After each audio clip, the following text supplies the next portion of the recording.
رنگ کالا سیاہ پڑ چکا تھا اور چہرہ قبلے سے ایسے ہٹ چکا تھا، حالانکہ ہم قبلے میں فکس کرتے ہیں۔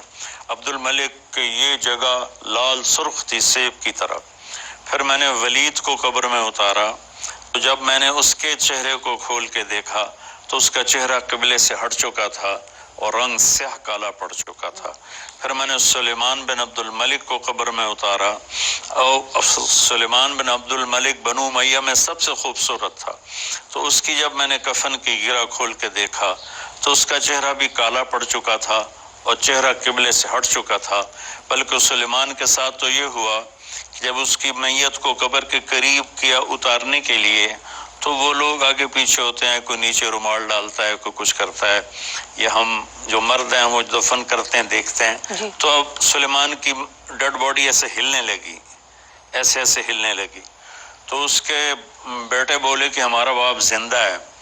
عمر بن عبدالعزیز رحمۃ اللہ علیہ نے فرمایا میرے بھتیجو زندہ نہیں ہے، اللہ نے قبر کا عذاب قبر سے پہلے شروع کر دیا ہے، جلدی ڈالو اس کو قبر میں۔ یہ تو 3 خلفاء کی موت ہے۔ فرمایا میں جا رہا ہوں، مجھے دیکھنا میرے ساتھ میرا اللہ کیا کرتا ہے۔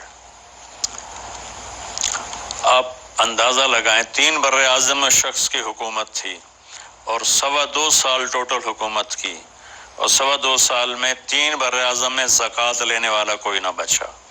لوگ زکوٰۃ کا مال لے کے نکلتے تھے، زمانہ راست بازی دیانتداری کا تھا، تو سب کہتے جی ہمارے اوپر زکوٰۃ نہیں لگتی، ہمیں اللہ کا دیا ہوا سب کچھ ہے۔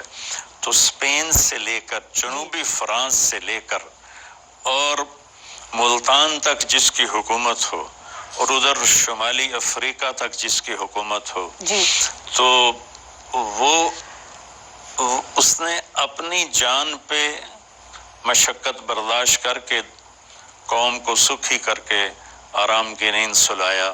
جب اس کے سونے کا وقت آیا تو رجا بن حیوہ کہتے ہیں میں قبر میں اترا اور ان کے کفن کی جگہ کو کھول کے دیکھا تو ایسے قبلے کی طرف ان کا چہرہ فکس تھا، وَكَأَنَّهُ فِلْقَةُ قَمَرٍ، اور یوں لگ رہا تھا جیسے 14ویں رات کا چاند قبر میں اتر آیا ہو۔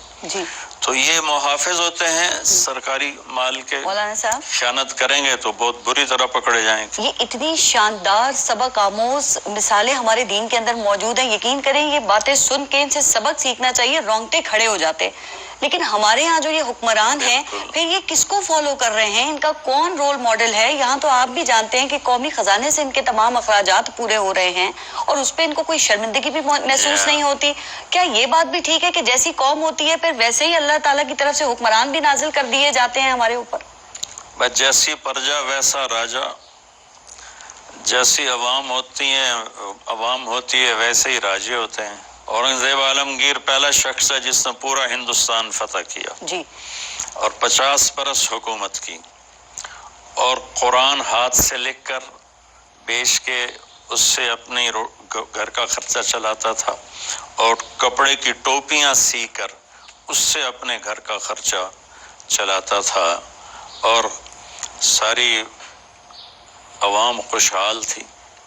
تو ہماری تاریخ تو بھری پڑی ہے ایسے بادشاہوں سے۔ بالکل باقی جیسے آج کل کے ہیں ویسے بھی آئے، لیکن ایسے نمونے آئے میں حیران ہوں کہ مجھے نا اولیاء کرام تو اپنے آپ کو وقف کر دیتے ہیں اور اپنا سب کچھ لگا دیتے ہیں۔ مجھے حیرت ان بادشاہوں پر ہے کہ جنہوں نے بادشاہت کر کے اللہ کو راضی کیا، جن کے آگے ہزاروں شکلیں ہوتی تھی گناہ کی، نافرمانی کی۔ محمود غزنوی نے 33 برس حکومت کی اور وہ 416 ہجری میں اس کا انتقال ہوا۔ 1974 میں غزنی میں زلزلہ آیا تو اس کا مقبرہ جو تھا نا وہ پھٹ گیا، قبر بھی پھٹ گئی، تو انہوں نے دوبارہ تعمیر کرنے کے لیے قبر کو ذرا صاف کیا تو دیکھا تو اس کی ڈیڈ باڈی ایسے پڑی تھی جیسے کوئی آج دفن کر کے گیا ہو۔ 1000 سال کے بعد بھی محمود غزنوی کی جو لاش تھی بالکل صحیح سلامت پڑی ہوئی تھی، اور انہوں نے ہاتھ کو چھوا تو بالکل نرم و گداز تھا، اور اس نے وہ اپنے وقت کا سب سے بڑا بادشاہ تھا۔ ہمارے نبی بادشاہوں کو بھی نمونہ دے کر گئے بے شک مالداروں کو بھی نمونہ بے دے شک۔ کر گئے، امیروں کو بھی نمونہ دے کر گئے، غریبوں کو بھی نمونہ دے کر گئے، طاقتور کو بھی نمونہ دے کر گئے، کمزور کو بھی نمونہ دے کر گئے، عورتوں کو بھی نمونہ دے کر گئے۔ زندگی کے ہر پہلو پر میرے نبی کے نور کی چمک پڑ رہی ہے۔ بے شک بے ہم شک اندھے ہو گئے ہیں، ہم نے نہ کبھی اپنے نبی